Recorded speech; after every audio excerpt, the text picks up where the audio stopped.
And the Town of Unionville Planning Board is convening for its regular meeting for March 12th, 2026. Before we begin, I would ask everybody in the audience to stand up so we could salute the flag. Pledge allegiance to the flag of the United States of America, to the republic which stands one nation under God, indivisible, with liberty and justice for all. Thank you, everybody. Be seated. I'll quickly go over the agenda. We have minutes to approve, but we may end up waiting for our missing member to review and adopt those. We have no correspondence. We have no public hearings this evening. On regular session, new business, we have Our Lady of Resurrection sketch plat review for property at 246 Balmoral Road in LaGrangeville, Town of Unionville. We have also the McEnany special use permit at 29 Burbank Village Road, Burbank. And we have under other business, discuss RD10 materials and read potential comments, which I think is kind of a misnomer, because I think actually what the item is a reference to the town for a recommendation as to local law. And we'll take that item up beforehand. And I reserve the right as chairman to take things out of order. So I'd like to take that item first. Should we approve them? No, we don't have members missing. It just said members missing, yes. So the local law in question is local law number 1 of 2026.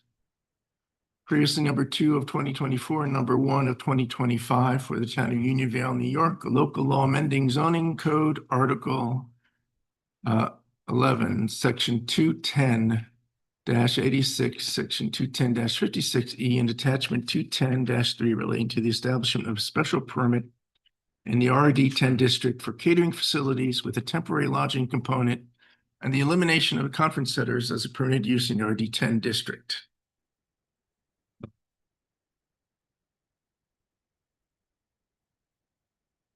Since I was here back when this all started with this application of this property, excuse me, that's our missing member.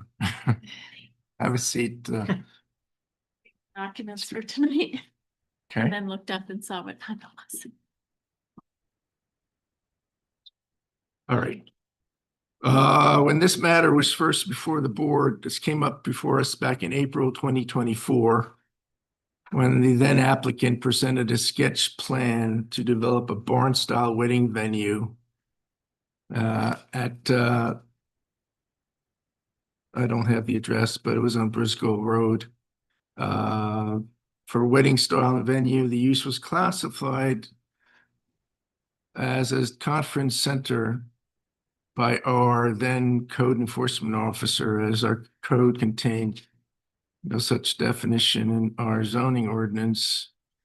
Since the matter evolved to the Town of Unionville, ended up seeking to amend its zoning ordinance to swap out or terminate its conference center use definition and add a catering facility use. And it proposed to do this via the adoption of a local law in the fall of 2024. Whereby the local law was at that time referred to this board in the fall of 2024, and the planning board gave its favorable recommendation of the local law on November 14, 2024. Local law was thereafter modified and reintroduced twice. First time during the fall of 2024 with public hearings held late 2024 and early 2025, followed by the introduction of a second revised proposed local law, which incorporated public comments received during public hearings and the recommendation of town planning consultants geared towards strengthening performance standards for noise, lighting, and outdoor use to ensure that any uses would remain in line with the community character of the town and minimize disturbance to the neighboring properties. Town Board, having prepared a new State Environmental Quality Review Act full environmental assessment form as lead agency, made the required referrals and held required public hearings on May 24th, 2025, June 4th, 2025, July 16th, 2025, which signed all interested parties for and against the proposed local law were heard. The second revised proposed local law was corrected to amend 2 clerical errors, and the town board received and considered additional reports and documentation, which it also added to the record, followed by additional public hearing on February 4th, 2026. As required under our zoning ordinance, the second revised proposed local law requires referral to this planning board for its recommendation once again. I myself do not believe the facts and substance of the original proposed local law and the current second proposed and revised second proposed local law have changed. But I'll let our counsel, who's with us tonight, correct me if I am wrong in any of the statements I've made. Counselor. Everything sounds fine. I think perhaps George Kolb found that it could most closely have been related, that Brusco application to conference center, but as to the last changes which were made, that they related to basically minor grammatical changes. They were not substantive changes.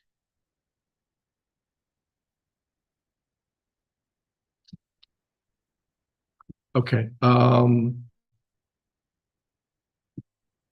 Our consultants have indicated that the proposed amendments or modifications, as it may be said to be, are all in line with the town's comprehensive plan and actually furthers the preservation, of open space and preserving rural character. Remember that should this local law be finally adopted, our planning board will continue to have jurisdiction to review special use permit applications within the RT10 zone and the ability to impose specific conditions as the specific facts of a particular application warrant. I have also reviewed the comments received today via letter and our email. I've also reviewed a lot of the correspondence that had been submitted to the town board during the course of proceedings in this matter. At this time, I'll throw it open. Well, I'll throw it open, first of all, to council, if you have anything to add at this point. Okay, thanks. I mean, as you know, I do work for the planning board and I also do work for the town board in matters relating to zoning and planning. The town board has, as the chair noted, been working on this amendment since 2024. There were earlier versions, which one was submitted to you for comments that the chair reflected on. And the comment was for, as I recall, to delete a double negative. But other than that, the consensus of the board was to positively recommend that the matter go ahead. It came most recently to you on, let's see, the 24th of February from the clerk. I think the packet was maybe 350 pages or so. Bless you. And it included minutes of the public hearing that was held in February last, which the chair mentioned. And yes, there were several letters that were received in the past couple of days from opponents. And so if you'll bear with me, I want to review what it is you have received, not all of it. And again, I'm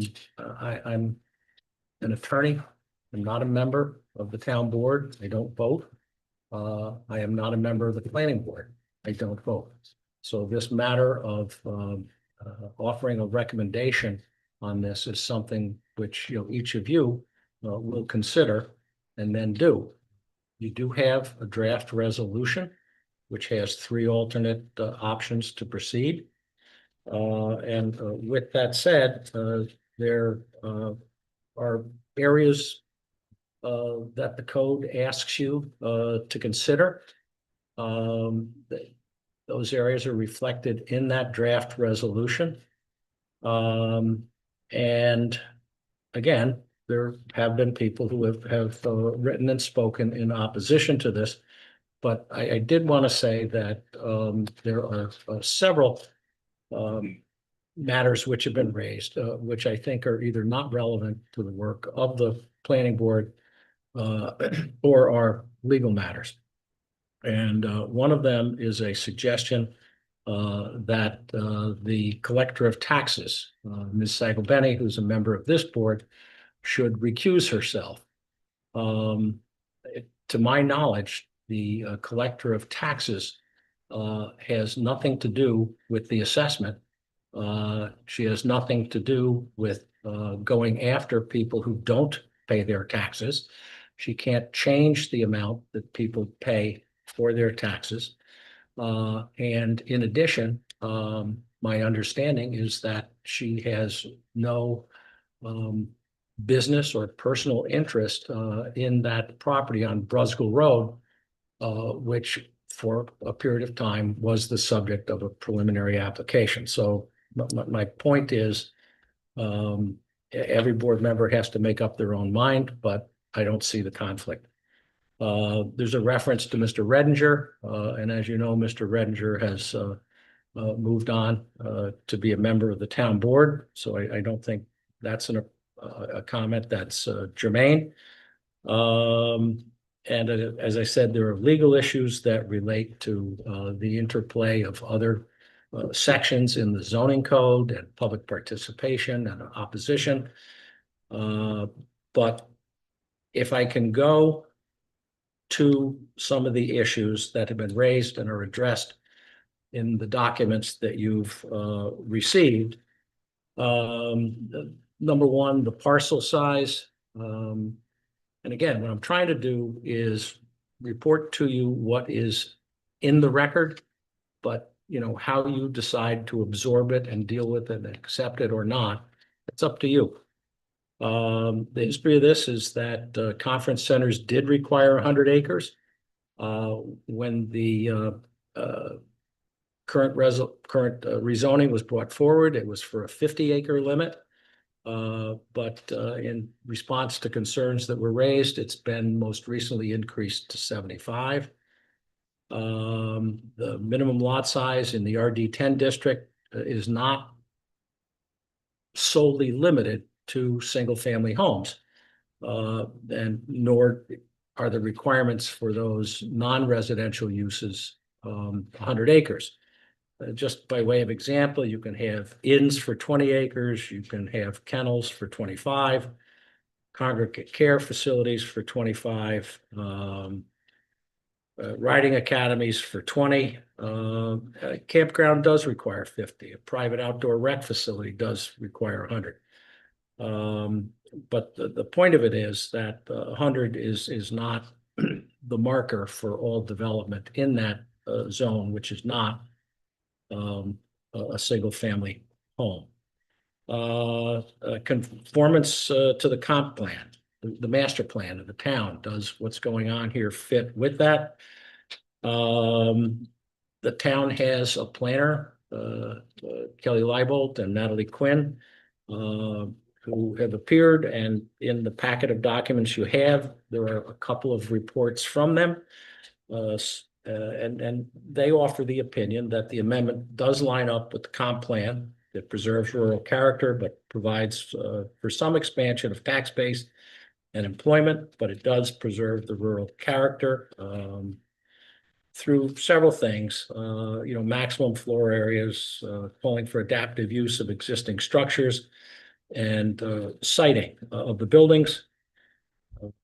It calls for land banked parking, which means you don't pave it all right up front. You wait and see what is really needed. And there are limits on maximum square footage of the lodging facilities.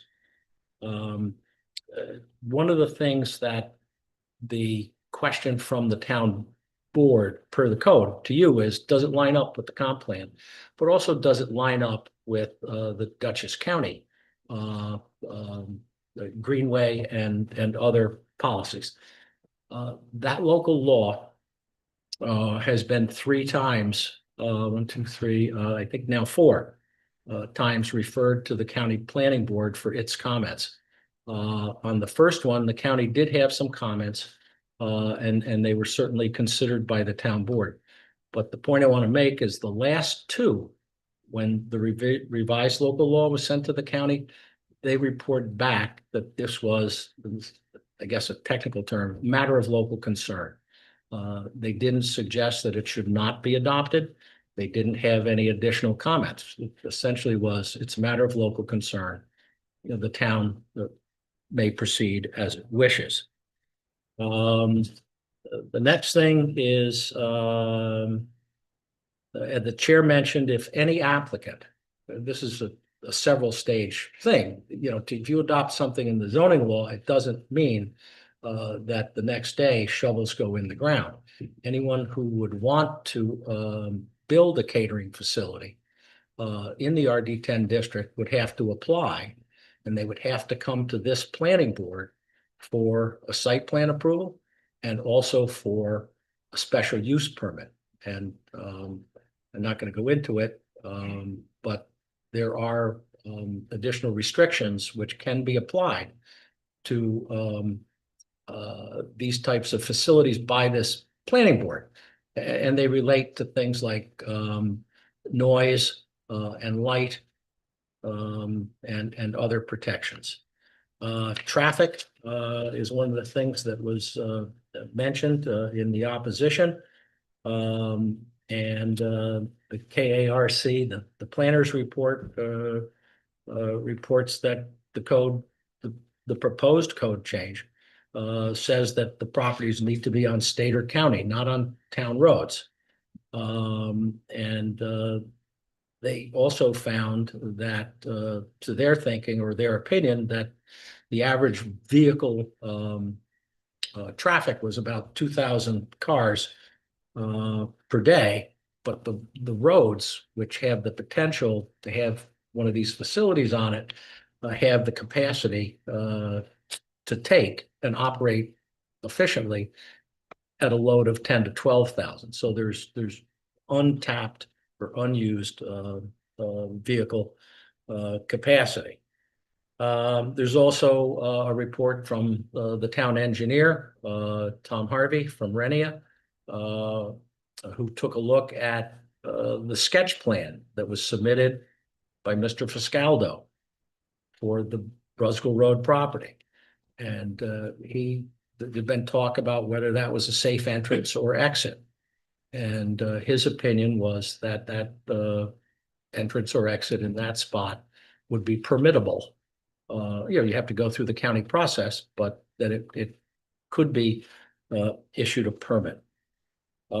Before I go on to other issues, pardon me for going on, the issue about the Brusgill Road property and Mr. Fiscaldo, he had some arrangement at some time with the owners of that property. But the town code requires that if you're going to have an application to the ZBA or the planning board, you have to move it ahead within a certain period of time. The application that came before this board, and I believe the ZBA, correct me, they were essentially sketch applications. They were not formal, full applications. And George Kolb, who is the recently retired code enforcement officer in the town, advised the then applicant that the project had not moved ahead and it was deemed abandoned. So there's been talk about the Fiscaldo property, the Freihofer property. It appears that that is not a current matter. But the town analyzed what was in that application, notwithstanding that, just because objections were raised and they thought that for a couple of reasons, it was smart to do it. So people had issues, they raised them, the town took a look at the issues generally and particularly as to that property, even though that application is not current as far as I know. Noise. As I read this application, or pardon me, this change, there is no diminution or change or reduction in the noise standards that the code currently calls for. And in addition, this new amendment does add protections by prohibiting outdoor activity before 10 in the morning and requiring that no noise be heard on adjacent properties before 10 a.m. or after 10 p.m.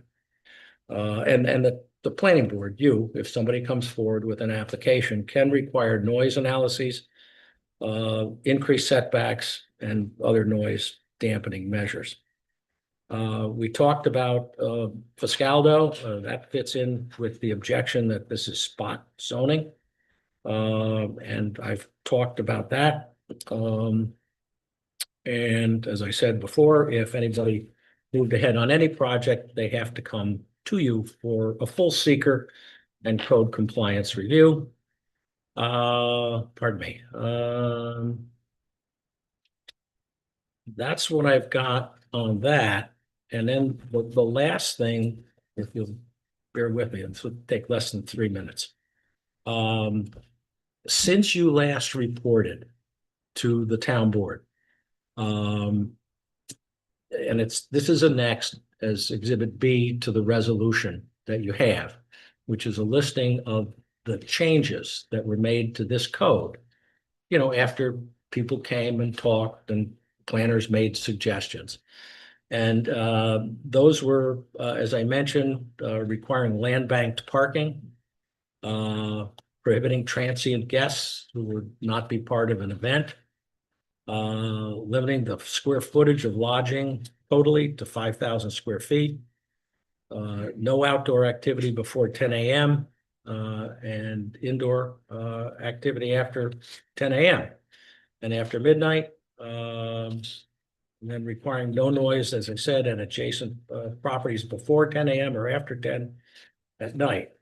The other changes were increase in the minimum lot size. When this originally was presented for consideration by the town board, the 50 acres was going to be the standard minimum size. The proposed local law, which obviously I probably should have started off by this, it's not been voted on. What you're doing tonight is part of the precedent or preceding process. In any event, the minimum lot size has been increased to 75. Performance standards for lighting and noise have been added. I mentioned requiring further noise studies and setbacks. And then most recently, the third iteration of this code changed the word plant. That ended up, it was a typo to catering facility building. And there was an incorrect reference to a couple of zoning districts. The numbers were off, and so they've been changed. Pardon me. That's what I have to report. And again, this is up to you. I don't decide this. The town board doesn't decide it for you. It's up to you. Right, again, this is purely a recommendation that the board's making to the town. Pardon me. Yes, it is.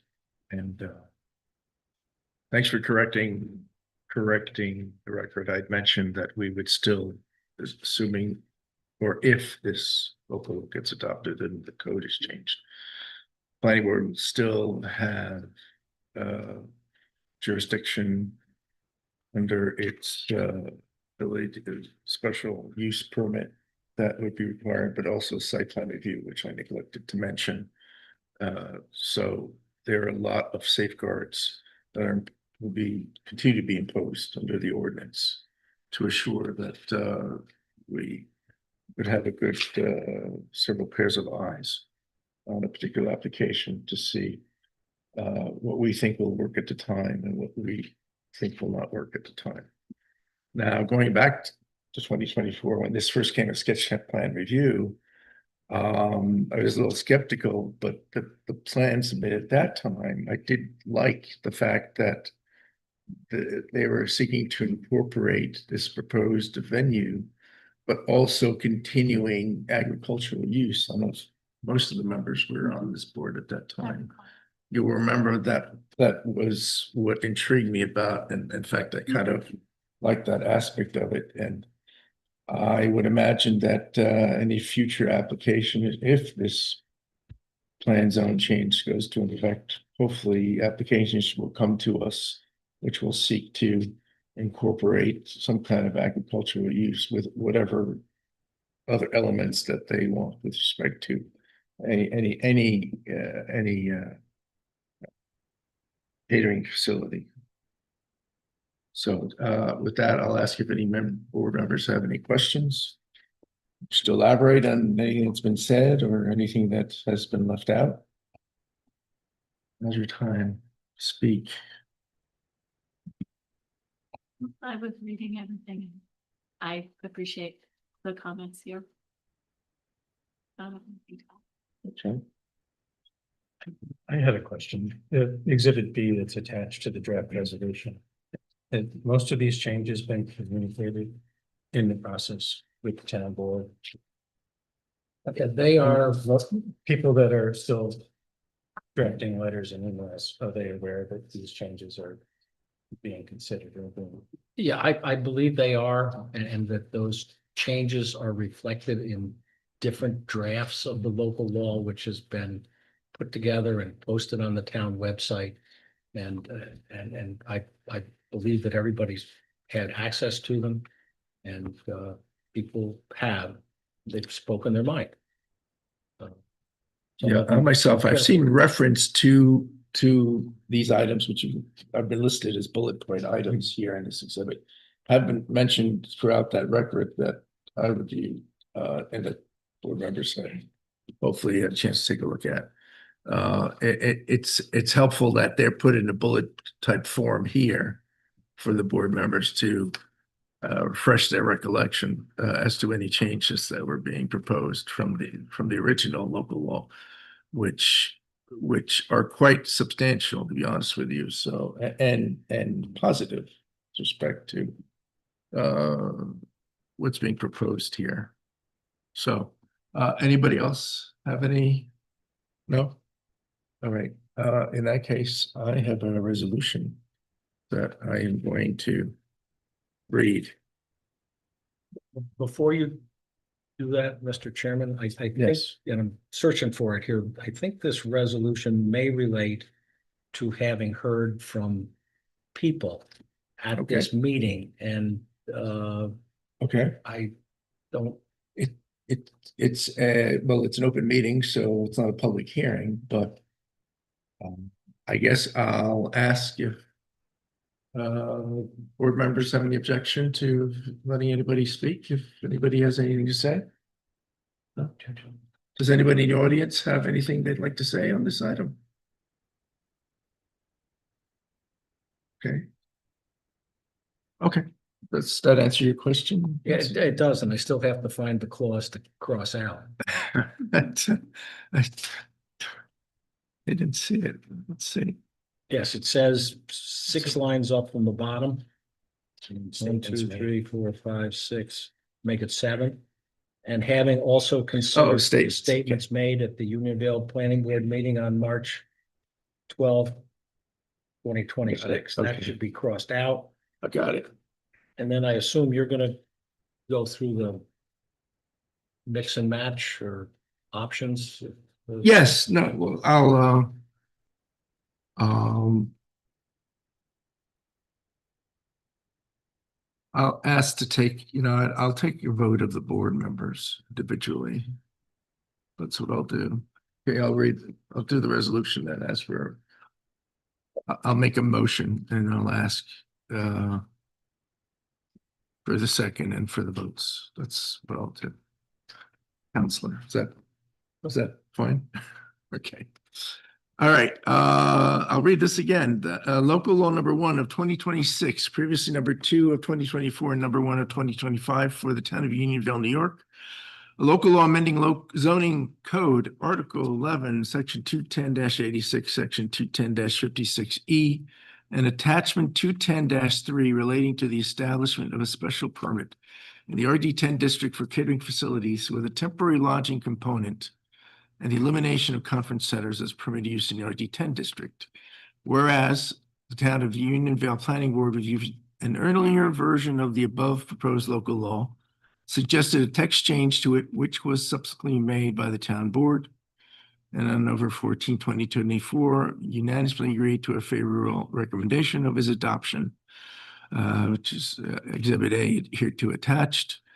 Whereas the planning board has reviewed the most recent version of the above proposed local law, the versions to it since its November 14, 2024 recommendation, the materials forwarded to it by the town clerk on February 19, 2026, as well as correspondence and documents most recently forwarded to this board, and the factors for consideration on zoning text change referrals to it contained in Town Code Section 210-83B, sub 2, sub A, dash sub E, which relate to code consistency, direct effects, public services, facilities, infrastructure, indirect implications, and consistency with the town master plan and county policy, all as they relate to the revisions of the proposed local law since this board's next November 14, 2024 recommendation, which modifications are summarized as Exhibit B hereto. Now, therefore, be it resolved that the town of Unionville Planning Board does hereby vote to issue a favorable recommendation regarding the adoption of the proposed local law in its current form. And board had no comments, so I have no comments to add.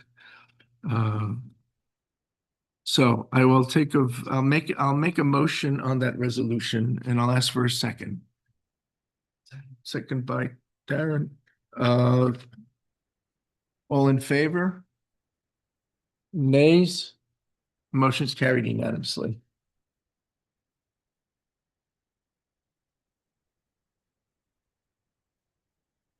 So it's a favorable recommendation regarding the adoption with the board, with the following board adopted comments, which would say no comments. No comments. And that's it. Correct. Okay. Okay.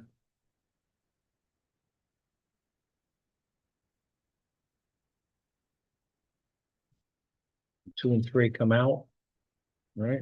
Yep. And Scott is not here, Mike is not here, Right. Darren is. So 5-5-5-0. Yep. Michael Mustachetti and Scott Canary absent. Dated March 12th. All right. On to the next. I'm gonna beg the people in Bournemouth Road indulgence because you're going to be a little bit longer. So I'd like to take the next matter, which I hope will be quicker, but that depends on the applicant. What I have. Yeah. I'll have him come up while the applicant comes up. I'd like to take a vote on the November 13th. Is it November? No, is that November 13th? What about? Yeah. February. Last one. February 12th. Yeah, what does it say? Oh, approved session. Oh, yeah, on the February 12th, 2026 minutes. I got confused. That's okay. It happens to me all the time. Any corrections, additions, subtractions to the minutes? No? Can I have a motion? Anita, motion second by Kay, all in favor? Aye. Nay? Okay, motion is adopted unanimously. All right. On to Mr. McEnany, special use permit. 29 Verbank Village Road, Verbank, it's an application for legalization of work already performed for an accessory apartment. Which means you got caught. That's what I think that is. I guess you could Something say you weren't that. supposed to do. All right, Mr. McEnany, you want to make presentation, please? Well, I renovated a secondary kitchen, and in order to keep that kitchen, I have to get a few approvals. I did go through zoning, and zoning gave me an exemption on a area Speak variance. in the microphone. Can you hear me now? Is the microphone on? We don't hear it in the room. Oh, but it's recording? Yes, okay. Okay, go ahead. So I got the exemption from zoning, and now I have to come through planning to get an approval or decision to keep the kitchen under an accessory dwelling special use permit.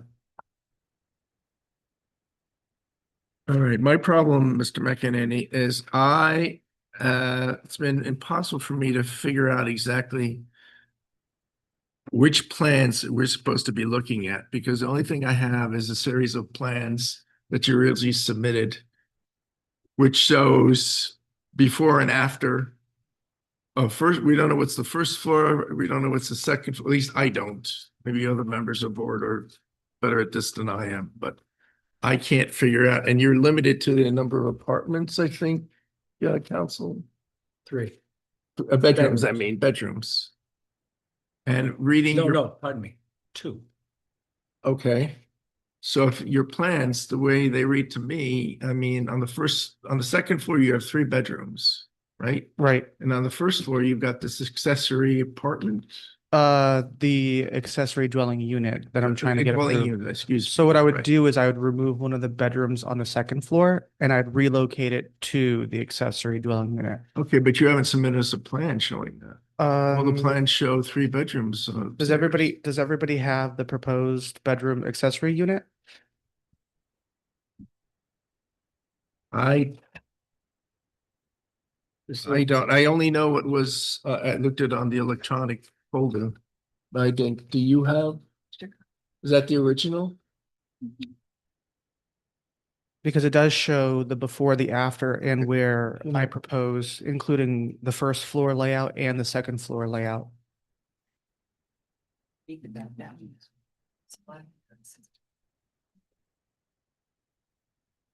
We spoke about that. We came. I think the page So that- says, I think the page says proposed bedroom accessory unit, and it looks like this. Yeah. Okay, hold on. Didn't you say one of the bedrooms was really tiny and had barely a closet on the second story? Yeah, I did. That one, I don't know how I remember this. That was like a long time ago, Okay, yeah. The proposed bedroom unit I'm looking at, that's the page 1 of 6. Page 1 of 6, yep, that's it. That's the accessory. So the accessory is the left side. And it says That- up here The proposed. left side extension, basically. Yeah. right? Where it says proposed bedroom. Right. And on the second page, So that's 1 bedroom. yep. And on the second page, Hold on, let me show you where okay, I'm you got removing. second page, the numbered page 2 is pre-existing condition. Okay, Right. so that's been dealt with the accessory. So page, Looking at page as 5, renovation. Page 3, yep, that's the first, the gym health that's become the accessory, proposed bedroom, correct. right? Mhm. Okay, so page 4 of 6, so that's section 4 existing. Yep. That's where you show 3 bedrooms. Yeah, that's where the third bedroom currently is on the second floor. And on the 5th page, I'm removing bedroom number 3. Removing bedroom number 3. Bottom right corner. Oh, Yeah, I'm it removing, says remove. yeah, I'm but removing the that. plan doesn't actually, the plan, you should have had it like crossed out, I Sure. You're don't right. know if the board members saw that, but I did. I might, No perhaps. closets. So that one's, That's where I'm taking away the third bedroom So and that- relocating on the okay. first floor. yeah. Would it be possible for you to send an amendment of this? Yeah. Showing this, what is this going to become? This A secondary office. Well, you already have a study on the opposite end. Yeah, so there'll be 2.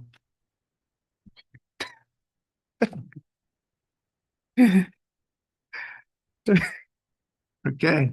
One could be an office. One could be a yoga room. I don't know what Yes, people do these days. Does that, you're looking at the code. Does that satisfy? A library. Seems. Do people read? Is A it, pantry, yeah. is it a unified area? A storage room. Between There the you first go. floor and the second. You say, Yes. I what do you mean by unified area? Are all of, And you Pardon? you should answer this. are all of the rooms which are gonna constitute the principal residence, are they all contiguous? They're And contained. separate? Yeah, they're contained and they're contiguous and they are divided from the accessory dwelling space. Okay, so there is a division between There the is. accessory Mhm. and the regular. Right. Okay, There are doors And how- between the units. yeah. Yeah, there are how- doors, but they could be locked up. They could be closed up. I didn't know what the town would require. But there's a separate entrance to the accessory dwelling unit and the primary, and there's also a separate exit for both.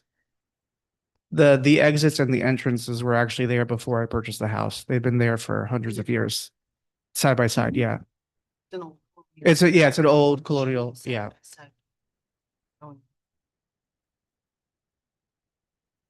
All right, I think this is the one where I didn't get a complete chief enforcement officer report on this. Because all he says is applications made for the legalization of work already performed for an accessory apartment. But he doesn't indicate whether the allocation of bedrooms on the plans along with this accessory apartment come into conflict with the code. I think that's the question I had. I think council had the same question. yeah, I think you've spoken recently to Will. I have. Who's a Okay, new good. enforcement officer? What happened was, an electronic search had a pop-up that showed short-term rental. And I was surprised to see that. And the way I think this you've seen it. code is written, if a use is not specifically allowed, Mhm, it's prohibited. mhm. Now, accessory apartments under 3 different circumstances, they are allowed. And that's what you've applied for. But there is an advertisement, which I think you've discussed. Yeah, I know what it is, yeah. Uh, I had no clue that it wasn't allowed. I'm not Oh, here to Yeah. pillory you, it's just this looked to me like a short-term rental, which in the code is defined as being a rental of rooms for less than 30 days. Okay, but it doesn't provide any permitting for it. And so I was concerned that this use as advertised might not be permitted. Hmm. As it turns out, not again to go on, the reference to short-term rental appears to have been put in the code 2 years ago when the town redid the town center business.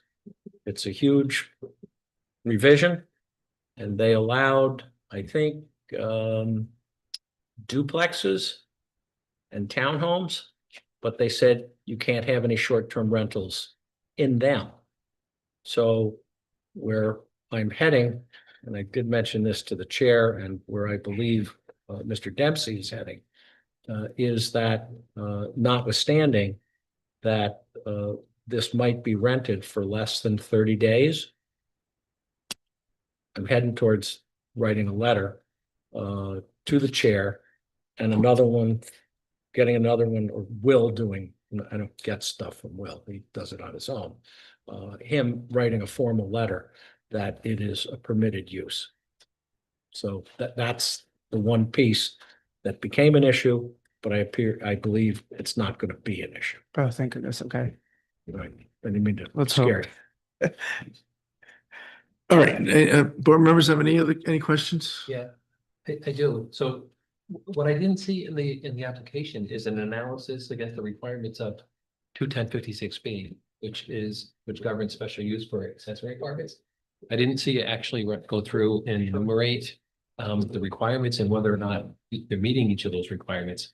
I don't know if that's something that we should be looking at, but I didn't see it in there. When George Kolb wrote I think it was August, letter on this. I have William Dempsey on this, Oh, but did Bill? Yeah, Okay. yeah. I think he went to what was required to move it ahead. But there's nothing wrong with asking the applicant, and you've got 21056, I assume, in front of you? Yes. I do. What you do? Oh, you want to walk through it right now? Because Well, if you want. Okay. But if it's gonna come back to wait to get those letters, then I think the idea of asking the applicant to lay out yes. how it complies with those, look like 10 or I- 11. Yeah, I'd prefer that Mr. McEnany, Yes. puts that down on paper for the board Okay. in his Okay. submission, because we're asking you to provide that. We're asking you to, well, you'll need to get the superseding or revised chief enforcement officer letter determination. And I've asked you to amend your plan to show that that bedroom is going to be a den now, or study, or whatever you're going to call it. And don't put beds in that box. Yeah. I'll remove, yep. Great. Anything else? All right, so I guess we'll, Then come to us. He does. yes, once you have that done, let us know and we'll proceed from there. Just one minor thing, I think, if I could, Mr. Chairman. Hold to your point about the clarity of the plans. I wonder if a minor markup can go onto the proposed plan to the modifications that you made, so we know exactly which area is the accessory apartment. Sure. Right, we have to interpret it, and I'd rather us not. interpret it. That's fine, and I, He puts bedroom 3, that would be the accessory apartment. I could color code it too, so it's very easy. that would be helpful. Yeah. Mr. McEnany, thank you very much. I told you we'd be gentle. I said you may not like it, but Have a good evening. all right, next is next. Oh, you want to go? You want to stick around? Up to you. I mean, They're gonna come back, right? yeah, I think we agree. We'll be able to. Good, have to come back at some point. Thank you. Okay. If you want me to stay, No, fine. I'm here. Thanks for your time. Okay, thank you for asking me help, I would say. All right, Our Lady Resurrection, sketch blast review. I thank you for your indulgence and your patience, and please come on up. Or either way, or somebody, I don't know, you have initial plans to submit or that you want to show the board, or I don't.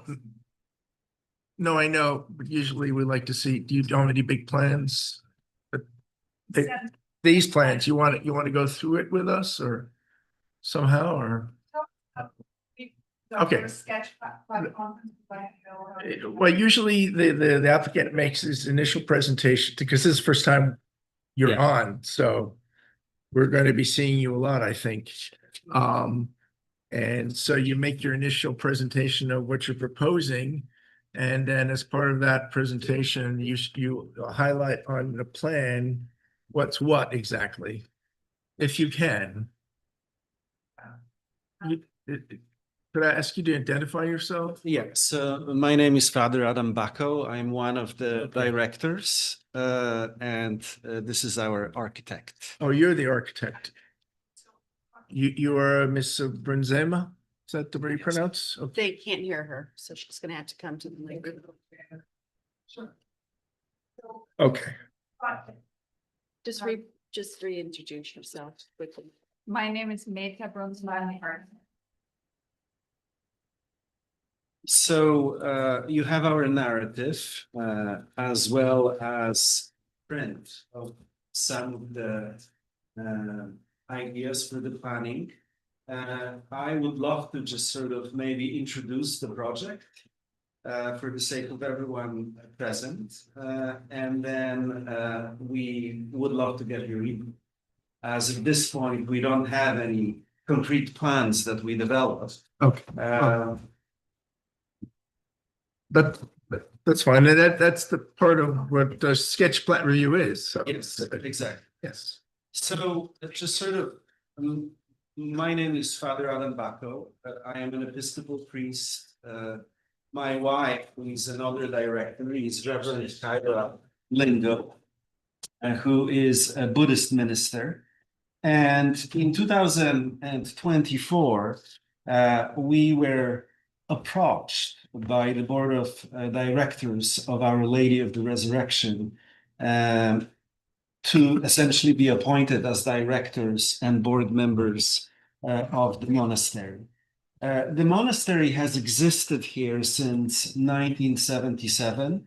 Brother Victor, whom I think many of you had known, was the person who founded the monastery.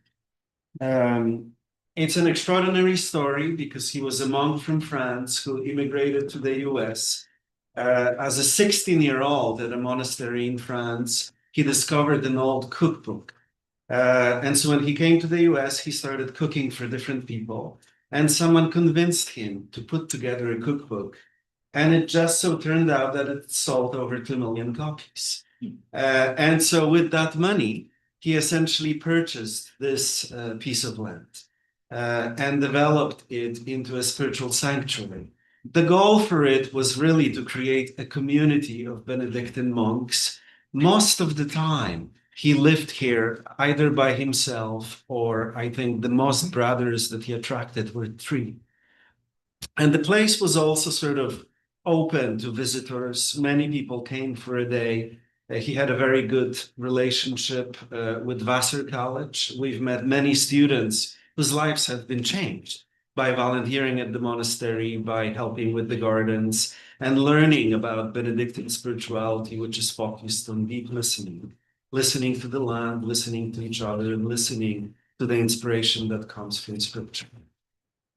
When Brother Victor initially had a stroke many years ago, and then in 2023, he died. And so we were sort of brought in to be appointed as directors and to bring this place back to life. Because financially, there weren't any big reserves. The last almost 10 years the board focused on simply taking care of him as he was at a nursing home. So our goal is essentially to restore the monastery, to redevelop it into an interfaith center of prayer, meditation, and peace and reconciliation. Right now, all the buildings are not really usable. They're in a horrible condition. Gardens are overgrown. The forest is not in a great condition. Our intention is to bring all of that back to life. maybe I'll just mention a few specific points and then Meta could give you some more technical details. So the land and the buildings will need to be restored. So the monastery can again begin to welcome people. And so again, it can become a place of prayer, meditation, and silence, as well as a place where people could do retreats. We would like to honor Brother Victor's Benedictine roots, but also turn it into an interfaith sanctuary, especially in the world that we are living in now, where there are so many divisions and it's difficult for people to be in the same conversation depending on what news we're consuming. We really wanted to honor his initial vision about reconciliation, about connecting it across difference. Therefore, the goal would be for it to be an interfaith place. And the rhythm of the monastery will be a daily rhythm of prayer, silence, conversation. Our idea is to restore or rebuild some of the buildings, the chapel that could function as an actual chapel, and also have few small hermitages where people could stay for silent retreats. The goal for us would be, again, as I mentioned before, to sort of bring the forest back to health, to take care of the wetlands that are on our property, and to take care of the gardens. You know, Brother Victor was known for growing many vegetables, also creating his famous vinegar that I know many people came to taste, and it was served in sort of some of the high-end restaurants in New York City. And, you know, our intention is really for it to be a sacred place, both for visitors, but also for our neighbors. We want to be a good neighbor. And so the hope is really to create this peaceful, quiet, and beautiful sanctuary where people can pause, where they can listen deeply to what is happening within them, and to rediscover lives rooted in contemplation and also compassion.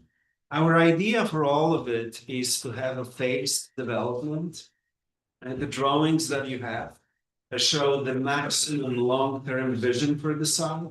However, the development will happen gradually. In the beginning, it would be also only my wife and I who would reside there. To care for the property, it's very difficult to care for it from a distance. And also to renovate the chapel and have a small number of hermitages for people to come and visit, to pray and practice.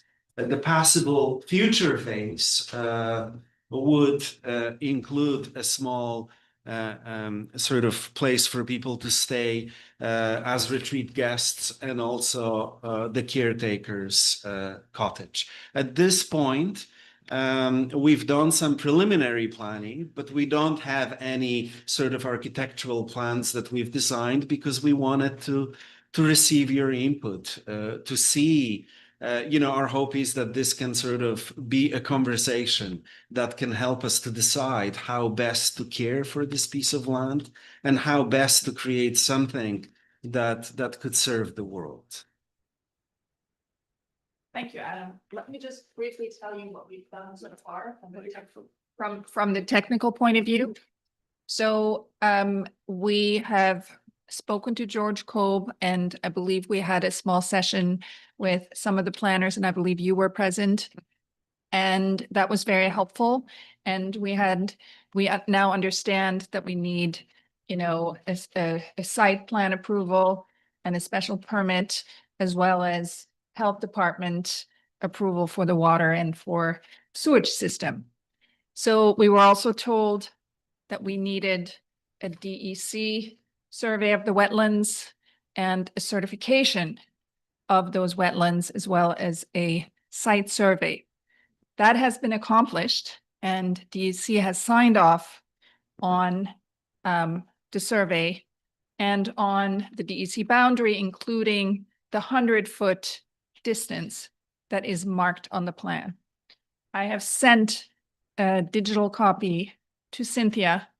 That unfortunately is a little bit small, but I'm willing to show you my computer and you can look at the survey later if you're interested. It also indicates all the neighbors. I mean, it's a very professionally done survey.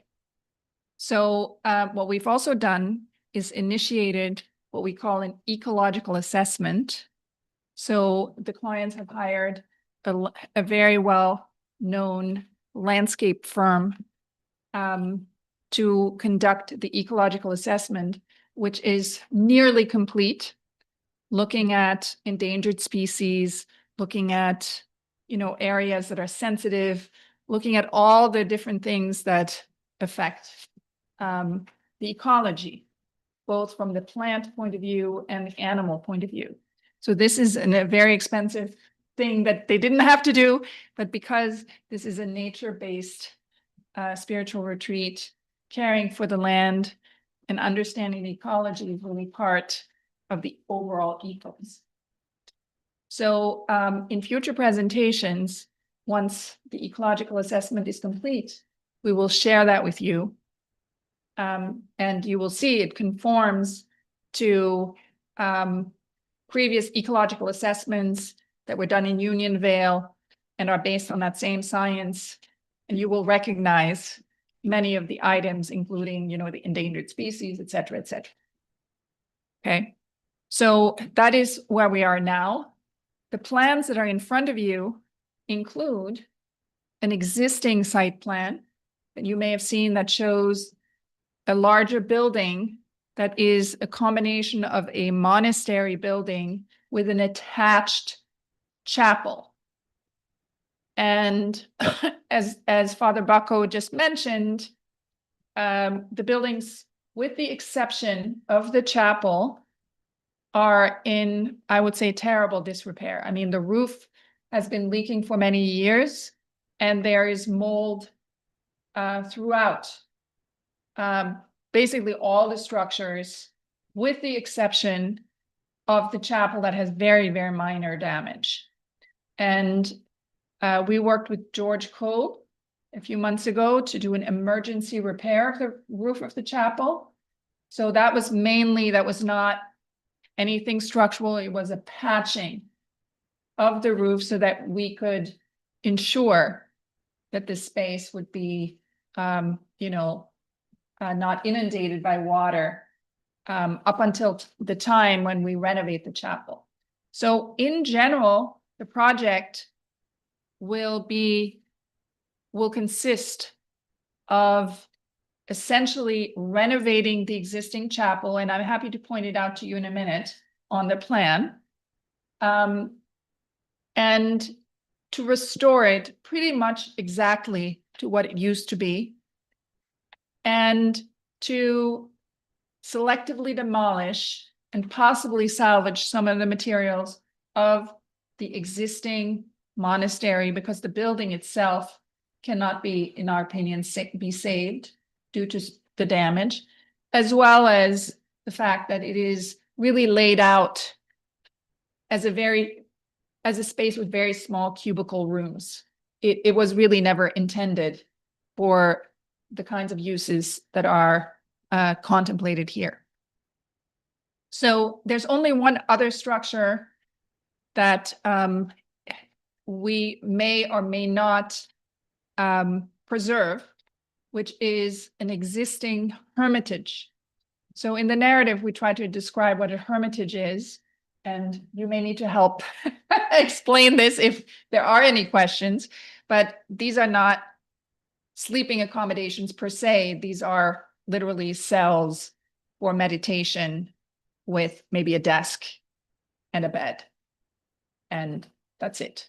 Maybe a heating plate or something, but it's not anything to be compared with any kind of, it's not a place where you would. You define it as a hut. A hut. Well, we didn't know what other word to use other than hermitage.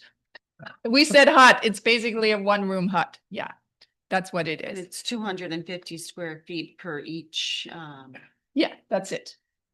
Yeah, maximum. And these would all be contained within what one building? No, So there's- each of them would approximately be, Well, I see here. Oh, wait a There's- minute. there's 5 of them. There's one existing one. It's just the proposed. Sorry. Oh, I'm like, oh, okay. How come I had- okay, No, okay. and then look. Yeah, no, I see. All right, now it makes sense. So, and what you can see, the middle one is shaded slightly differently so that you can see that that is the existing one.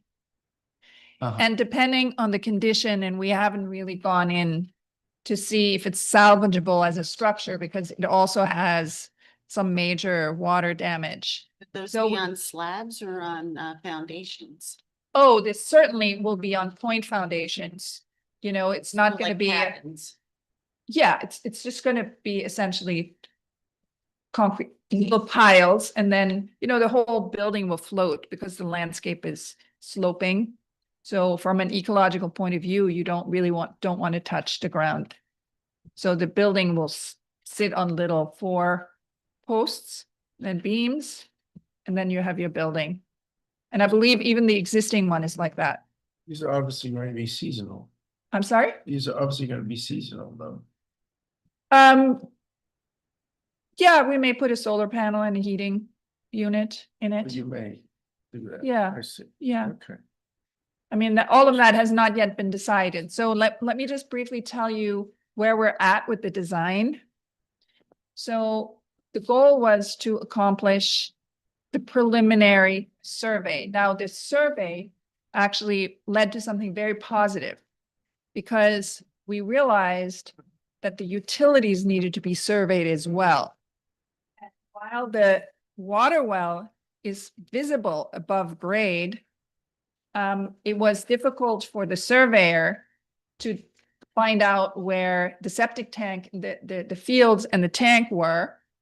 And so we were required to actually get a septic survey. So we now have a full septic survey, and the findings of the survey are reflected, the findings of this septic analysis found are now reflected on the site survey.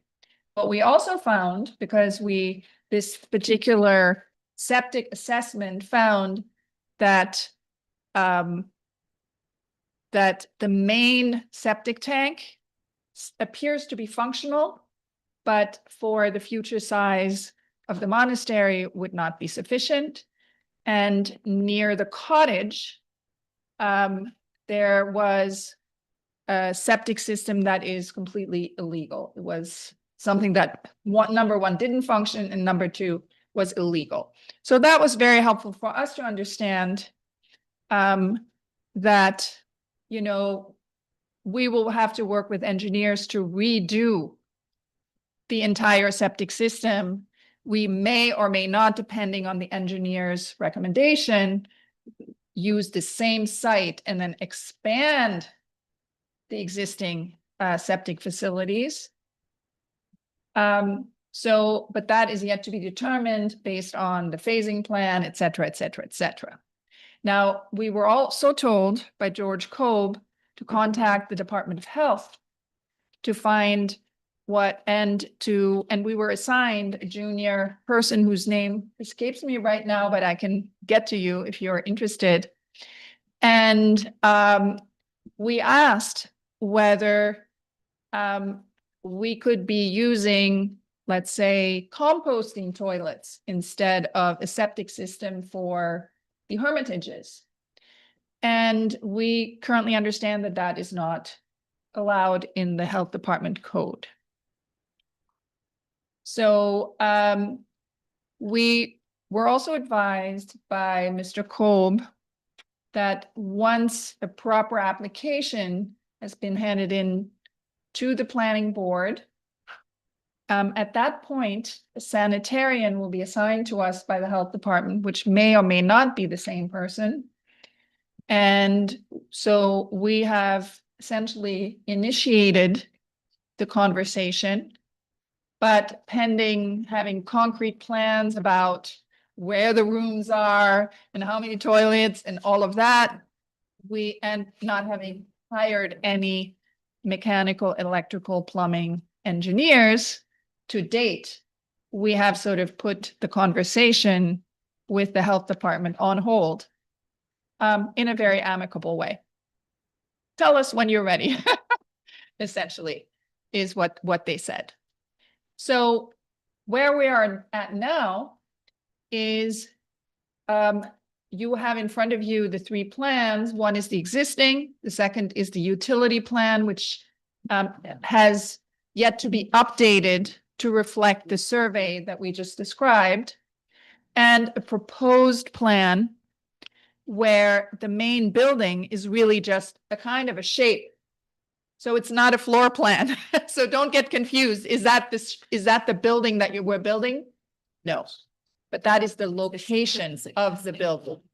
So let me quickly explain what the philosophy is behind the locations of the uses.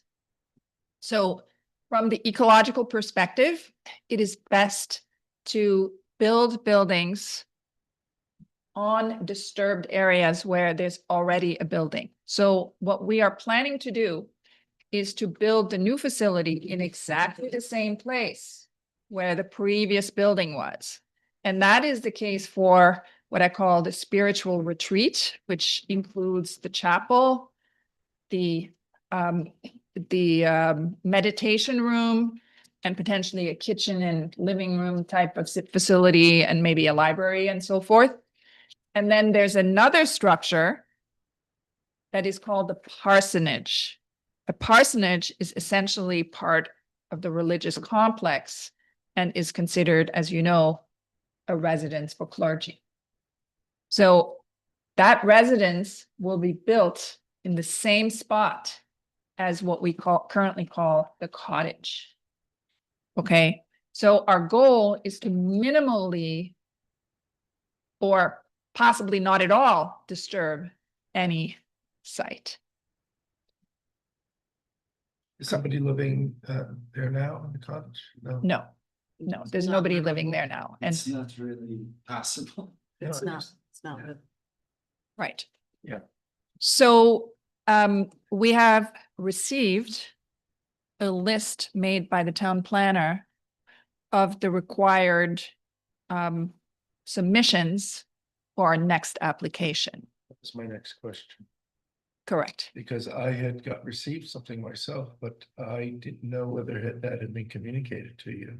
It has been, and we're From- grateful for that. KRC planning? Correct. Natalie, is that Yes. right? Natalie Quinn. So, and I was happy to see, and in fact, of the 25 items that are required, and these are, of course, these are required items for the full application. So many of them were unchecked and not complete. However, there's about 4 or 5 of them that we have since accomplished by creating the survey. Because on the first page of this, and I don't know if I have this here. Yes, here. There's a number of these, of these requirements that we have fulfilled, such as, names of the owners, accurate property boundaries, parcel and properties within 200 feet, uses, existing water courses, wetland, all of that we have. We've also, I forgot to mention, we had to hire an ecologist to map the federally listed wetlands. So those are also on the survey. And again, I think Cynthia has a small version of it printed, and I have, I can pass around my computer if you wanted to zoom through that, and I'd be happy to send you a PDF of it to each and every one of you. I have, because board members have this from January 9th, 2026. Yeah. I just would like to know if you have, when you talked about your list, do you have a list you received from our planner? Yes. Is this the list you're talking about? Or did you No, receive? no, I don't think I've ever seen this. Okay, well, you could. So the list that You could have that. Oh, thank you. And I'll have a look. The list. Okay. Okay, you sent that to me. That, This okay. checklist. Yeah, that's attached. that's attached to it. Yeah. Okay, right. Okay, But you can so, have the whole, okay, so, that was the report that was sent. We didn't see you, I guess you adjourned, you couldn't make the February meeting, that's why we didn't Yes. see you then. correct, So correct. this has been prepared, and so we weren't sure if you had been communicated this report from our planner. Oh, And so it's very detailed in terms of what we expect for you to put on the plan. When, oh, excellent. Well, So- so I was unaware, so thank you so much. yeah, so there's your laundry list right there. Um, So let me just quickly say. yes, go ahead. It was very informative to hear the previous discussion today. And so what our goal is to make this process go as smoothly as possible. And we would love to have your input on any recommendations about, you know, what could possibly go wrong and what we should definitely prevent at this point.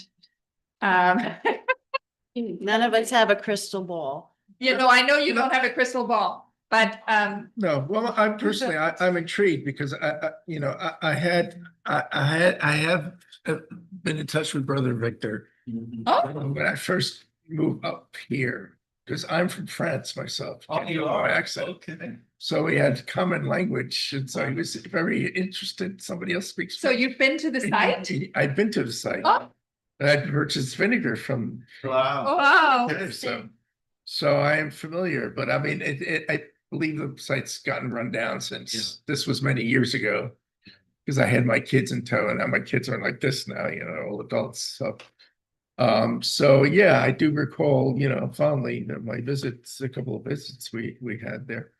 So, but I am intrigued because this is going to be a step-by-step process where first, Father, you're going to live with your wife, Reverend, alone on the property once you start, you know, building the initial. I don't know if that will be the parsonage or whatnot, but you would have great plans to, from your narrative, to eventually have this to be like an ecumenical meeting center of all faiths, and the aspect, I won't say it's troubling, but it's something to take note of, is you foresee needing parking for 50 to 100 cars, I think. So I saw somewhere there, no? No. We have in our narrative 20 cars. Okay, why do I thought I saw something Yeah, in there. no, not. No. We're not planning to be, you know, Okay. that big. Well, I'm happy to hear that. Yeah. Because 20 cars already might be, you know, nice. It's a quiet road. It's a lot.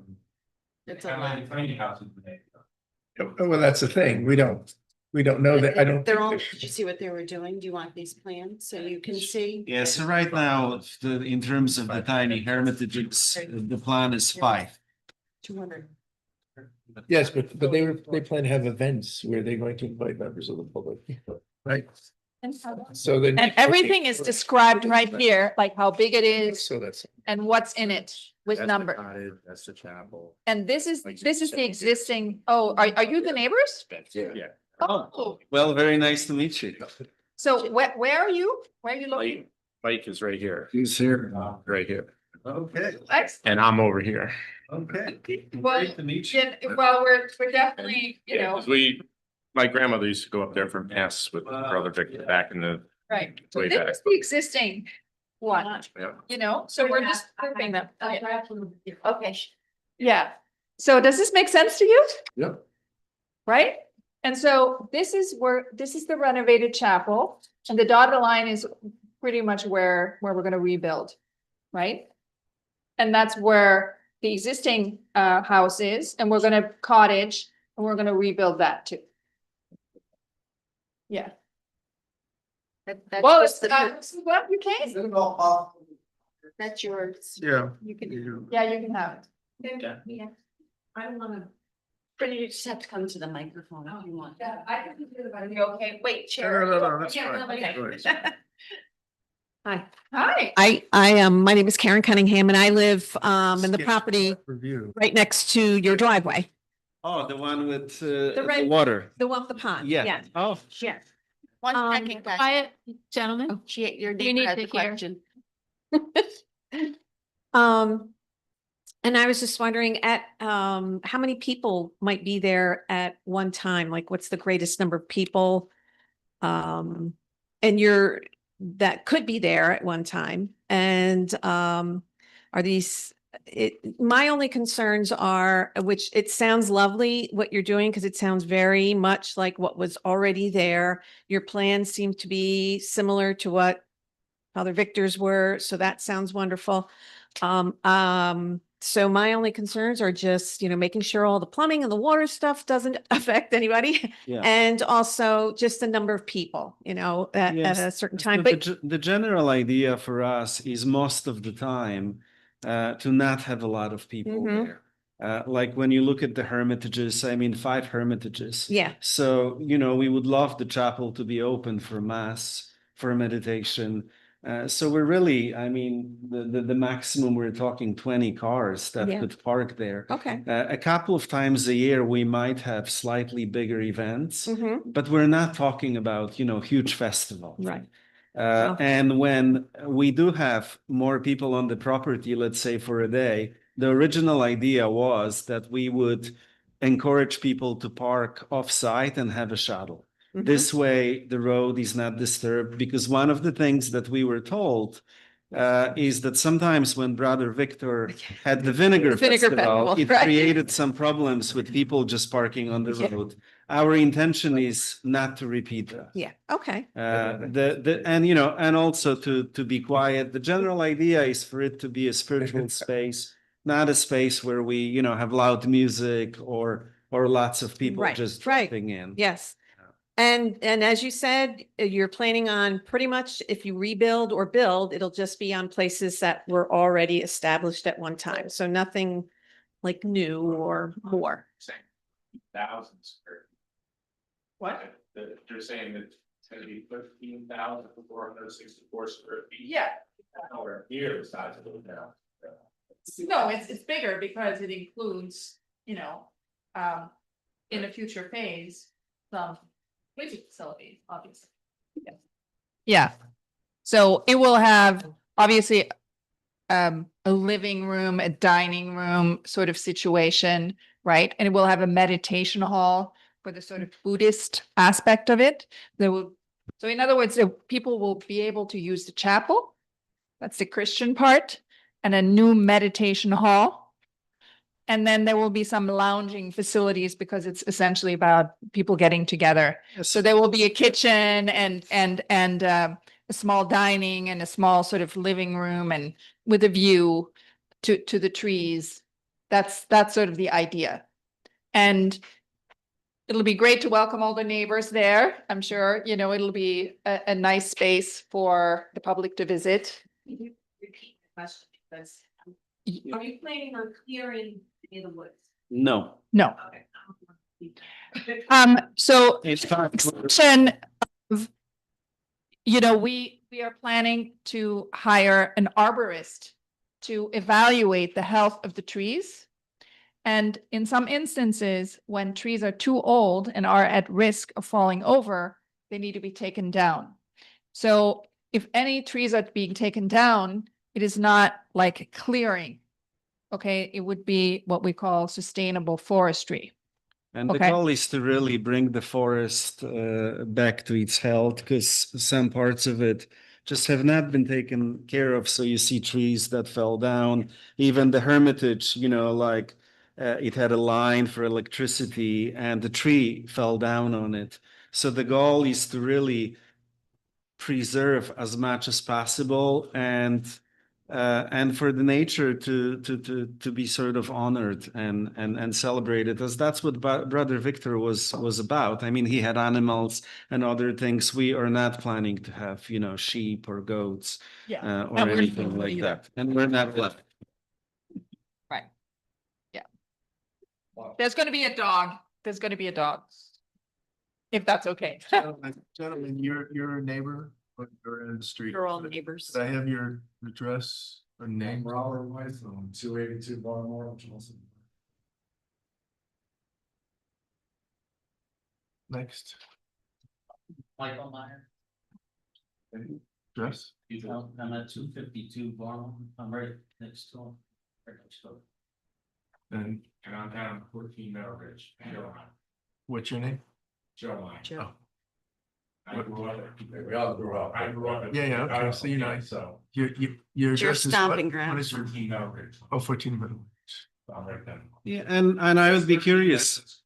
7 1-bedrooms. Yeah. 5 2-bedrooms, 3. It's not like a little hotel. Well, it's not aimed to be a hotel. I'm just I saying, mean, you know, it can be big. But it includes a meditation hall. You have to understand, it's like, it's the equivalent of a chapel. How big is the Right. meditation hall supposed to be, do you know? Did I have that on here? I probably have that I on don't here. think it, I don't- it's gonna be, I think, a little bigger than the chapel, but not much. I have it somewhere. I can email that to you if you wish. I mean, it's basically, A chapel is sort of probably smaller than this room. yeah, the meditation hall is not gonna be bigger than this room. I mean, you know? It's a small place where you sit on cushions. I mean, that's what it is. And you know, Yeah, I would tell the neighbors, excuse me, Father. Yeah. You know, this is sketch plat review, so this is a preliminary plan, and we've given them a rolling list of things that our planners indicate they need to see on the plans before we could start going into this. You Right. know, But let's actually hear all the concerns that you had. I mean, I would love to hear your concerns. 'Cause this is- They have not done anything. And you know, we've been hoping to meet you. Unfortunately, we can't live on the property yet because of the condition of the buildings.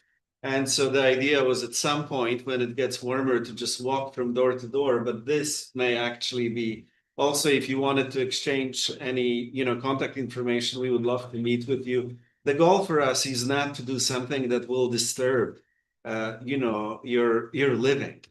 Let me ask you, do taxes get paid on this property right now? Oh, they, well, I'm sure you're not paying full taxes, it's probably got a That's what I'm religious getting. exemption on there. Oh, That- it's just Father Victor That's, there, all that. well, yeah, but we're planning board, we're not supposed to look at the tax status. I mean, I know where you're coming from, but I mean, would you rather have a Costco in there? And you know, just to be clear, when it comes to monasteries and retreat houses, even those that operate at a big scale usually just raise 30% of the costs that it takes to operate them. So this is not a for-profit operation. In fact, to have something like this means that we will pretty much have to be full-time fundraisers just to ensure that we can keep the place healthy. I mean, this is the reality of religious, you know, establishments. Well, I'm curious because I mean, the Father Victor was a Benedictine. Yeah. You know, was he sanctioned by the Benedictines officially, formally, or what was the relationship? I mean, did he have to report back to the? So the monastery was an independent monastery, which meant that it was not owned by the Benedictines. Okay, He specifically established it. So he was ordained as a Benedictine okay, that's monk the who only ordained, connection. That's the only connection. who essentially started his own foundation.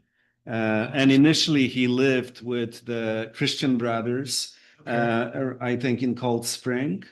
And then through Dorothy Day, with whom he was friends, discovered this area and established it as an independent religious corporation monastery. But he was always in good standing with the church. That's why all Mass was celebrated there. That's why, you know, even people on his board were Roman Catholic or other clergy who were in good standing. And within the monastic establishment, there's sort of a lot of flexibility in terms of how one does their religious life. Okay. So we'll, So your wife is Buddhist Mhm. and you are. Episcopal priest. So right now, you Are know, you sanctioned by either parent groups on either side, or are you independent? we are in good relationship and in good standing. The way that it works is that normally the reason why groups are founded as independent is because no one wants to take on the cost. Well, Well, my next question was, did you Yeah. get any funding from the parent, you know, that you? No, we will be raising all of the money. So right now I serve as a sub-dean of the Yeah. Cathedral of the Incarnation in Garden City, which is part of the diocese that covers all of Long Island, Brooklyn, and Queens. Okay. I will be leaving that position to move here. My wife is part of the Worldwide Plan Village the tradition of Zen Buddhism.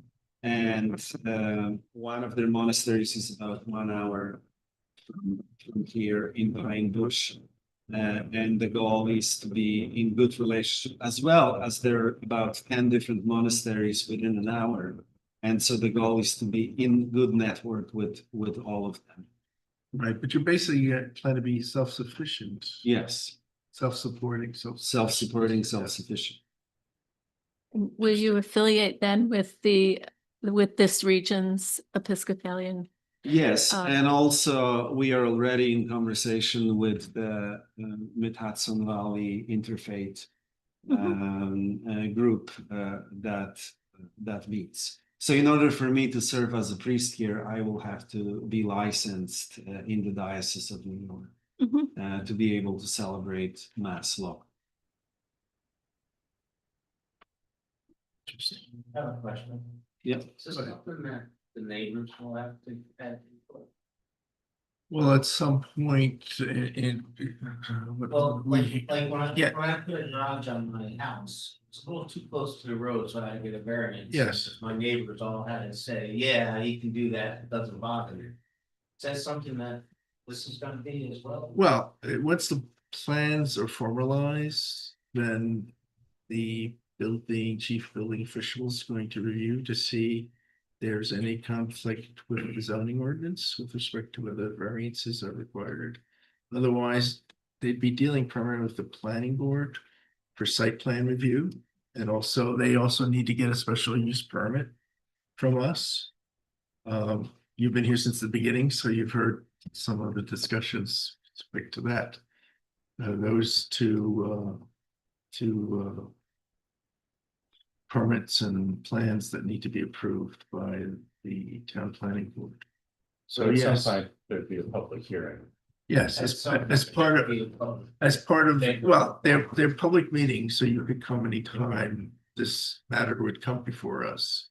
And as you can see, we're fairly liberal in terms of letting members of the public speak. Yeah. And Although we Cynthia have can to- get because you it's a any smaller information town, you as know, well. We're able to do that. And Cynthia can get you any information as well, especially what the planner gave us that we just gave to her tonight. So you can request a copy of that as well. So And you'll be on board with It everything. sounds like they're looking for your input. And also our invitation is to start a relationship now and be in an ongoing conversation if you are open to it. We don't want to impose that, but we are very glad that you are here today. And our intention is to really continue this conversation if you are open. It'd be nice to see it cleaned up. It's a mess back there. Yeah, It is a mess, and you know, it's sort of heartbreaking because I believe at some point it was much more beautiful. yes, it was. It was.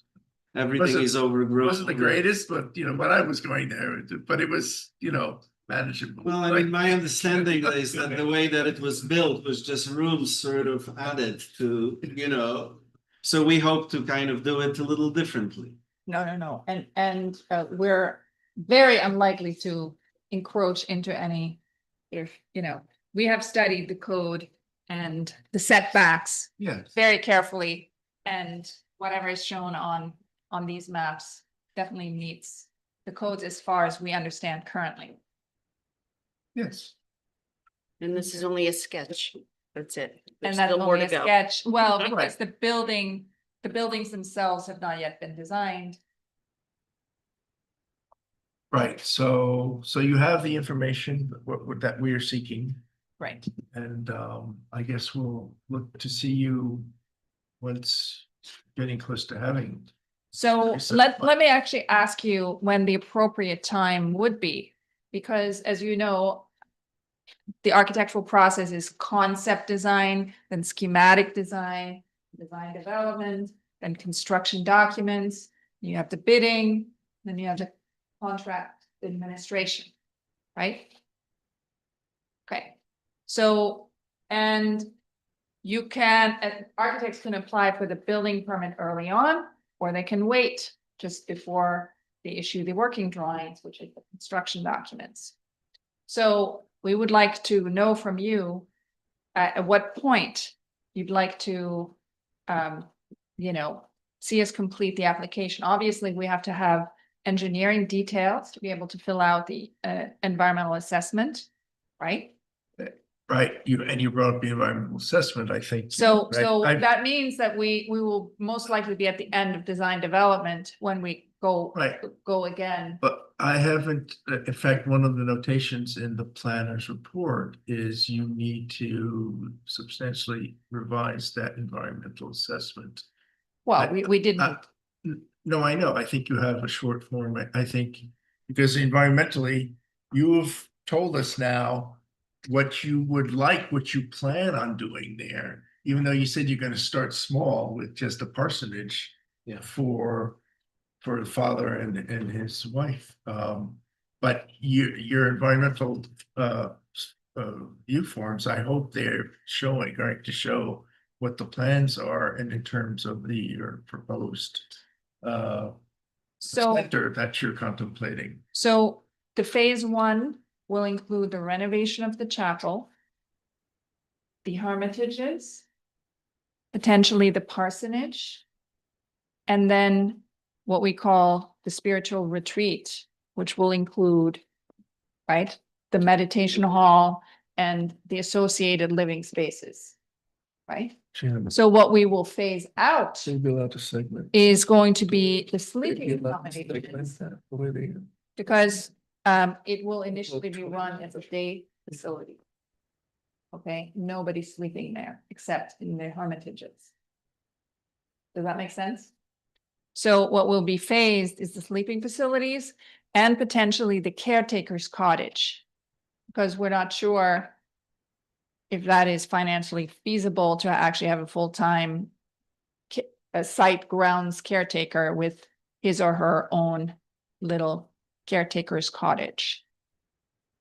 Okay. So what you can see on the plan, there's a parsonage, a caretaker's cottage, a main monastery that includes a chapel, and then there's a shed, a garden shed. Okay. So these are the structures that we have. Can you see? Right, exactly. Yeah, it's pretty clear, right? Yeah. She did. So there's Yeah. 13,400 square foot monastery that you planned on developing that. Yeah, that would be in the first, that would be part of the phase one, because, It would be smaller because it wouldn't include the sleep. yeah, it wouldn't include the sleeping. So it would be less than Plan. 13,000 because now the sleeping and the meditation sort of living facilities are all lumped into one. So it probably would be half the size. I'm in the middle of the chairman and the attorney. And I think what you'll need to do when you come back is have a full plan and show the phasing of. Exactly. Yeah. Happen. And I don't think you want to wait to design development. I think once you establish footprint and an architectural feel, your civil will probably be fairly well developed at that point. That's probably. So what you're saying is as soon as we have the septic figured out enough, right? And enough mechanical systems, understanding whether we're doing solar or whether we're doing conventional or whatever, enough engineering to be able to fill out the environmental assessment forms. At that Yeah. point, we should come back. Yes. Yeah, you'll find that after we say yay, you still have to go to the Department of Health and they'll review your septic, which, in detail, and we don't. Because if we say, yeah, it's always conditioned upon Department of Health giving you the approval. Right. For your What are the septic possible field. obstacles when it comes to septic systems that you've heard of, that you've encountered over the time that we need to pay attention to, or tell our engineers? Because we may or may not have local engineers or New York City engineers that may have no idea about what's going on in, Probably want a local. civil Yeah. engineer. Yeah. It'd be much. Yeah, yeah, no. Right? So is there anything We would, that we would need full plans and your stages along the way to be able to give any more detailed. okay, it's just like I was thinking, if there's anything that's comes out to your mind, we really need to pay attention to, we'd love to know, right? Really, Design is really driven by the soil. exactly. I was just gonna say your septic design is driven by the soil. It's driven We by have a the lot of condition shale that over you there. have there. So you need to, We have a well, Well, the that is well's actually here. probably sufficient, we don't need to expand it. yeah, Yeah. but you need to, all of that is dependent on your soils and where it's gonna be in relation. What size tank is in there now? I thought it was 5,000 square feet, if I'm correct. 5,000 for the tank? Cubic that- feet, it's, number 5 sticks in my head, I can't And remember. it's non-functional. 500. No, well, gallons. the one near the house is functional, but it's too small for the future facility. Yeah. So you may also have a phased build out of the septic. Correct, we will definitely have a phased, No. phased out, yes. Yeah. So, it really just. Yeah, your engineer will guide you as to what is, what the best solution is. Right. And your heating and cooling sources There's really, are also. yeah. it's something to- will guide you on. Yes. So, but actually it's- yeah, so you. Yes. I'm not an engineer, I'm not a builder. But my sense is that a full description of what the uses will be on the property, because there's planning and building and zoning. And, within the context of zoning, you have the issues of what are the allowed uses on a property.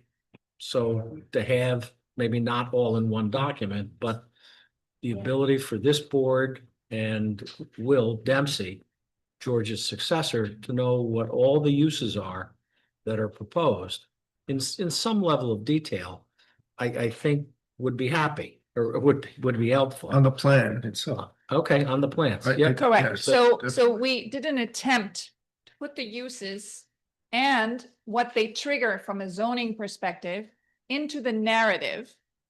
So we are saying, let's say the accessory dwelling next to the parsonage needs a special permit or whatever it is, right? So we've already tried to sketch that out in a short form. What you're asking for is to have that be also reflected on the plans. I would prefer that for the planning board, yes. So we would make a special layer with notes on everything. Yeah. Yeah, okay.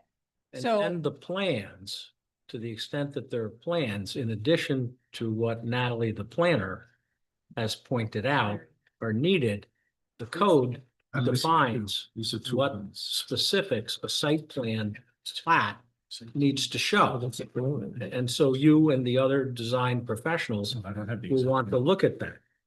The other thing that you raise, and I don't make any decisions, I'm just Right. throwing things out, is you're talking essentially about phasing the development of this project.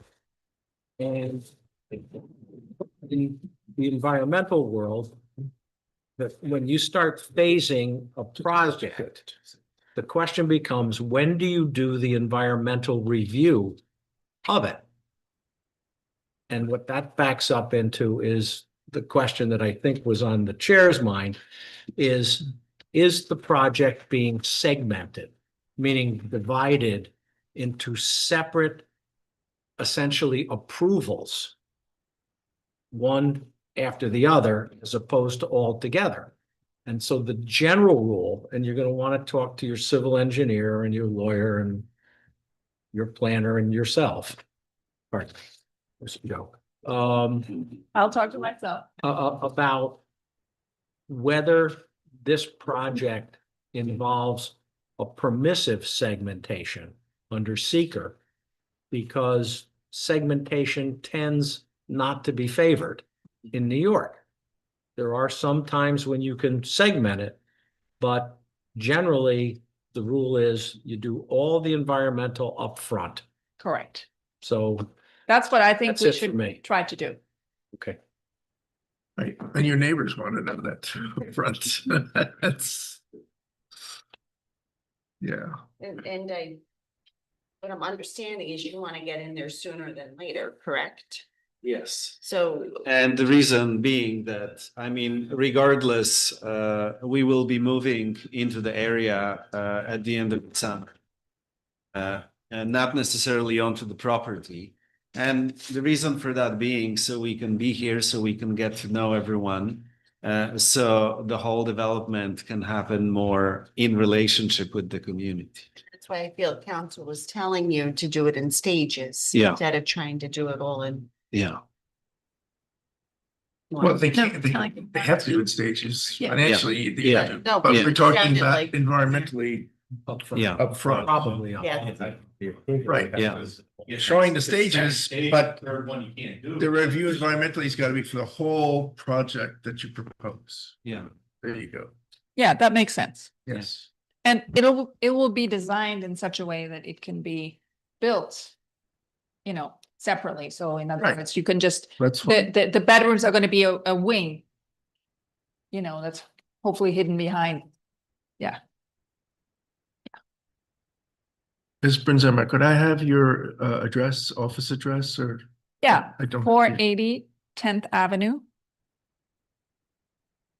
New York, New York. 10018. And Cynthia's taking email addresses down also. So and it's all on everyone- this. Yeah, you have, you have. Yes. Will you share the minutes with us? Yeah, well, we. Because we haven't been Cynthia- able to take notes. Cynthia puts the minutes together. Yeah, Then we have, to, as you heard, we have to approve them the following meeting. yeah, that's fine. Yes. It's okay for us to get them a month later. It's a public. And also, what would be the best way to be in touch with you? If you're open. To be- Well, Yeah, when I- usually you have the neighbors designate someone who would be in charge rather than you try to contact all the neighbors. Who wants to represent the neighbors? I didn't get your name either. What is your name? And what's your address? 232 Barmore. So we best if somebody was gonna take the lead, so, but that's up to you guys. If somebody has a pen, you can Yes. write down your name and phone number right here, Draft or something. email, or whatever you want to be contacted with. Just put it all on this and give us back. And again, thank you. I mean, they seem to be very open applicants. You don't usually get applicants that are this open, putting their cards out on the table right away, as you probably know. So, you know, that would, And I actually think you guys are gonna have substantial benefits because there's a whole idea about ecological restoration, which will definitely benefit you guys as well. You know, so it's just gonna make the wetlands less, you know, less mosquitoes. It's gonna be, you know, a managed situation rather than, you know, rotting trees everywhere and, you know. are the neighbors, are you next door on the same side, or you across the street, or you're on the same side? Are you up? I'm down the street. Cause there's uphill, right? There's this, you up downhill, you uphill? You're, oh, you're bottom, okay, so you, so you're more concerned than anybody about what's going on. Yeah, yeah. Okay. He's gonna have the traffic more than these guys. Right. So he's below them. No, actually, we're all below the. Yeah. But that's the other thing, traffic coming up on off 82. Well, that was what I asked, you know, when I, All the extra people, they were pulled out of our one 82. no, I know, I, Hard to see It's that. very hard to see. It's very about and neighborhood, take that fence. How many times has it come down? Many Wild times. plants, bro. Yeah. Can't see it. yeah, Problem is, I don't think the people who live there They never have to pull out a horse, so they don't know. They don't You know, I don't think Yeah. they're doing it Right right there. Yeah. No, I don't The think person so. that I is just think there, you're yeah. unaware. Yeah. But it's very hard to see. Make them pull out for about time and cut it all down. All right. That was productive. Any other questions right now, board members, counselor? No? Done. All right. well, So that was what, very productive. process B, so once we're like, let's say, 3 months out from knowing when a good time would be, we would then guess contact contact- Cynthia? Cynthia, if you want to get back on the board for any kind of review, but Right, and then at that point, we would essentially fill out everything you- that you- was requested and you- present that to you in, yes. okay. And feel free, you're the architect. Are you having an engineer working on this? Oh, yes, we will have a structural engineer, we'll have a civil engineer, we will have an MEP engineer. Okay. Yes. so So, You could probably get in touch with our town engineer, or your professionals, get in touch, or yourself. since you're right, professional. I already did a research about civil engineers that I presented before this board. So we are aware of some of the local engineers here. Right. But as I said, as you're working through your application, the questions that you could contact our consultants. Oh, I see, okay, that makes As a lot opposed of to sense. Contacting the board, members, they'd probably be more helpful than we would be. In terms Okay. of problems you may have with your application Yes. and preparing your plan, your site Yes. plan. So may I ask a terribly naive question? So, of projects of this scale, how many are actually being done in this town? Do you have a lot of projects at scale? No. No? Just curious, Yes, no. Well, this is unusual. because it's a religious facility, right? Yeah. But the town is very Well, yeah. cautious of We do. development, Yeah. They're already established. any development, even minor developments. Yeah. This is going to be very ecological. Yeah, this is going to be very ecological. The whole thing is going to be building, so it's going to be very ecological. You're going to smell the wood when you come in. That's the idea, So you'll see, it'll be a very, very nice building. But no vinegar. I don't know. There is still so. The father didn't leave the, No, so the there are mother, people- you don't have the mother? I have- Mother, right? The mother. So here's the deal with the vinegar.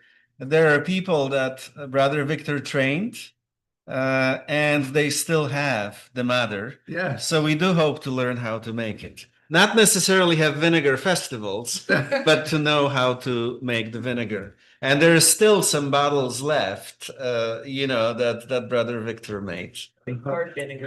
Yeah. Yeah. It's Very been sour. quite a few years because I feel like I'm not sure when was the last vinegar festival that they I had. can't. Because by then it was made quite a Yeah. while. By then I think it was just made by volunteers that he trained. Yeah. Because he was already at the He was facility not- in Rhinebeck, just getting on, yeah. Yeah. Yeah. No, I can. All right.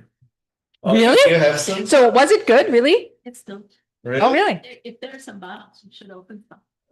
Yeah, there are probably about like 30 bottles I think there was still. some left. Yeah. Oh, wow. but Okay. I was looking at. Everyone said that and it was good. Very good. All right. Well, thank you so much for your time. Yeah.